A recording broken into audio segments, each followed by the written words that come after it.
Halo guys, welcome back to Kuku Sum Sum.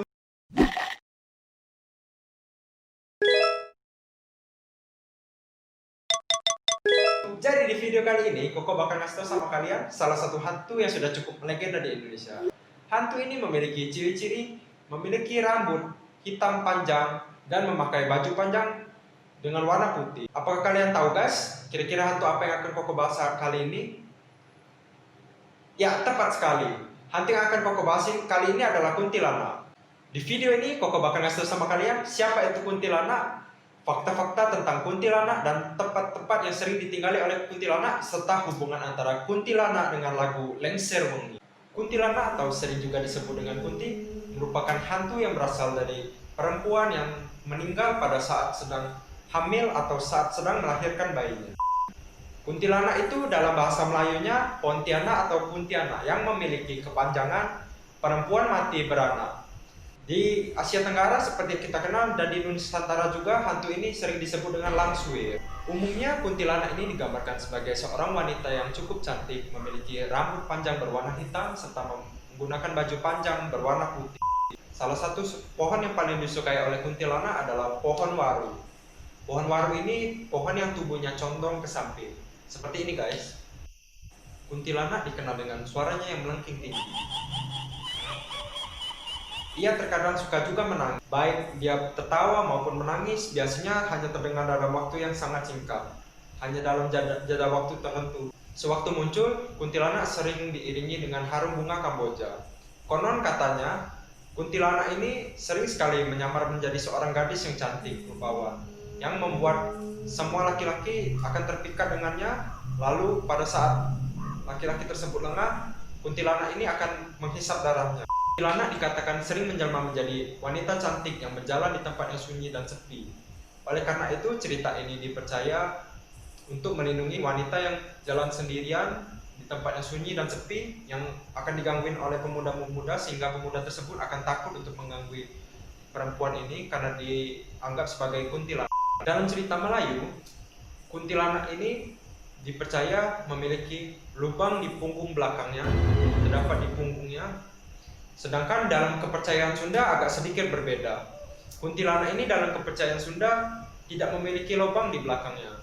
Sedangkan yang memiliki lubang di belakangnya itu adalah sundel bolong. Kuntilanak tidak akan mengganggu jika wanita yang sedang hamil tersebut membawa paku, pisau, dan juga gunting. Ini menyebabkan seringnya ditemukan benda-benda tajam seperti pisau, paku, atau gunting, serta jarum yang berada di dekat tempat bayi. Karena konon dipercaya kuntilanak tidak akan mengganggu bayi tersebut. Menurut kepercayaan sebagian masyarakat di Indonesia, paku tersebut bisa ditancapkan di lubang yang berada di belakang leher kuntilanak tersebut. Tapi ada juga kepercayaan yang berbeda yang mengatakan bahwa paku tersebut ditancapkan di ubun-ubun kepala kuntilanak tersebut. Contohnya seperti ini guys. Kuntilanak ini memiliki kaitan yang cukup erat dengan salah satu kota yang ada di Indonesia, yaitu kota Pontianak. Kota yang memiliki luas wilayah kurang lebih sekitar 107 km persegi, memiliki asal-usul nama dari mitos mistis di masa lalu. Sebagian masyarakat percaya bahwa Pontianak ini asal-usulnya terdiri dari berbagai macam legenda. Setidaknya ada 6 legenda yang menyatakan asal-usul dari Pontianak ini. Salah satunya ini memiliki kaitan erat dengan kuntilanak. Berdasarkan sejumlah sumber, nama Pontianak ini berasal dari kisah Syarif Abdurrahman yang merupakan sultan di kota Pontianak pada masa itu. Sultan ini dan rombongan pasukannya dulu sering diganggu oleh sesosok makhluk yang menyerupai kuntilanak pada saat sedang menyusuri sungai Kapuas. Tempat tersebut bernama Kuntian yang banyak ditinggali oleh etnis Tionghoa di sepanjang pesisir sungai Kapuas. Saat Syarif berada di pertemuan antara sungai Kapuas dan sungai Landang, dia sering mendengar suara-suara kuntilanak dan sosok misterius yang menyerupai kuntilanak. Karena Syarif merasa terganggu dengan kuntilanak tersebut, maka Syarif pun menembakkan meriam ke arah hutan. Perlahan-lahan berangsur-angsur suara tersebut pun mulai menghilang. Lalu perjalanan tersebut dapat dilanjutkan kembali dan rombongan pun dapat bekerja dengan tenang. Syarif pun mengatakan bahwa sosok kuntilanak ini berwujud seperti seorang wanita yang memiliki rambut panjang berwarna hitam dan berbaju putih.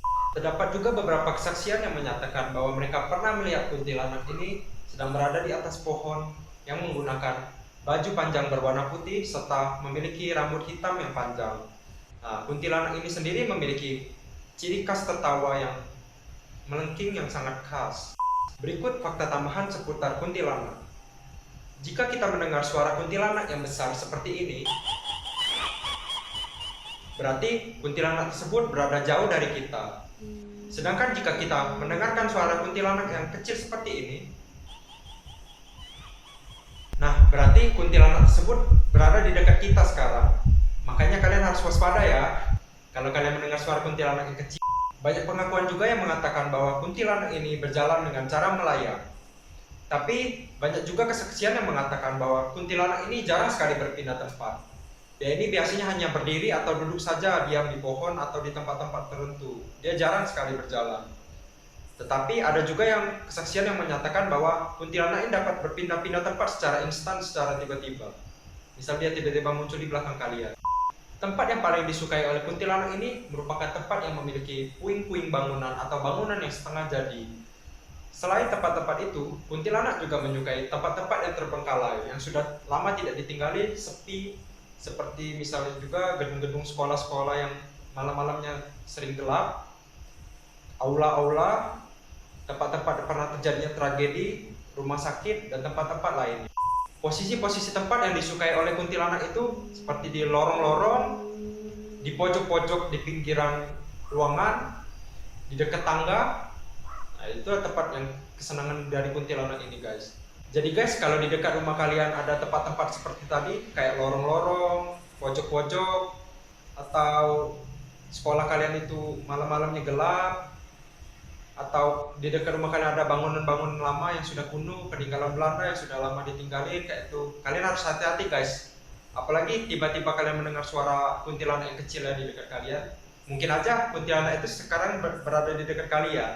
Selain tempat-tempat tadi, tempat yang paling difavoriti oleh kuntilanak itu adalah pohon. Mungkin kalau di rumah teman-teman ada pohon-pohon seperti ini, kalian harus hati-hati ya. Siapa tahu ada penunggunya loh. Inilah 7 pohon keramat yang sering ditinggali oleh kuntilanak. Yang pertama itu adalah pohon beringin. Banyak yang bilang bahwa pohon beringin ini merupakan tempat kesukaan dari kuntilanak dan genderuwo. Kuntilanak ini sering tinggal di pohon beringin, khususnya pohon beringin yang sudah tua, yang memiliki janggut atau akar gantung yang sudah lebat. Konon katanya kalau akar gantung tersebut berisi kuntilanak atau genderuwo, kalau kita mematahkan akar tersebut, maka kita akan langsung jatuh sakit diserang oleh kuntilanak ini. Yang kedua adalah pohon asam. Pohon asam yang sudah berpuluh-puluh tahun dipercaya juga sebagai salah satu tempat favorit dari kuntilanak. Yang ketiga adalah pohon bambu. Pohon bambu ini dipercaya sangat disukai oleh kuntilanak juga guys. Nah tapi nggak semua pohon bambu disukai oleh kuntilanak. Pohon bambu kuning salah satu contohnya. Karena dipercaya sebagai penolak balak dan penolak bencana, maka bambu kuning ini nggak disukai oleh semua setan-setan yang ada. Mereka akan takut jika ada bambu kuning ini. Jadi kalau kalian di rumah ada pohon bambu kuning itu bagus sekali untuk menolak bencana dan menolak setan-setan seperti ini. Selain pohon-pohon tadi guys, ada juga pohon-pohon lain seperti pohon pisang, pohon kapuk atau randu, pohon nangka, dan juga pohon sawo. Ini kita masuk di segmen terakhir di video ini. Ini segmen yang pasti yang kalian tunggu-tunggu kan? Jadi di sini Koko akan membahas apa itu hubungannya antara kuntilanak dengan lagu Lengser Wengi. Banyak sekali yang mengira jika lagu Lengser Wengi ini dipercaya sebagai lagu ritual yang digunakan untuk pemanggilan kuntilanak. Namun guys, kalian tahu nggak sebenarnya lagu ini terkesan menyeramkan pertama kali itu pada saat film Kuntilanak, yaitu film horor yang berasal dari Indonesia pada tahun 2006. Namun teman-teman harus tahu kalau sebenarnya lagu Lengser Wengi ini sebenarnya bukan lagu yang digunakan untuk ritual pemanggilan kuntilanak. Tapi lagu ini diciptakan oleh Sunan Kalijaga pada zaman dahulu yang digunakan untuk berdakwah mengajarkan agama Islam di Nusantara. Kidung Lengser Wengi atau dalam judul lagu aslinya bernama Kidung Rumekso Ing Wengi berisi doa-doa yang dipanjatkan kepada Tuhan Yang Maha Esa. Lagu ini diciptakan dengan menggunakan pakem gending Jawa, yaitu macapat. Pakem macapat sendiri berisi 11 pakem. Salah satu dari pakem ini adalah pakem durma. Pakem durma ini yang digunakan untuk membuat lagu dari Lengser Wengi. Pada zaman dahulu guys, Sunan Kalijaga sering sekali menyanyikan lagu Kidung Lengser Wengi ini pada malam hari setelah sholat malam yang dilakukannya.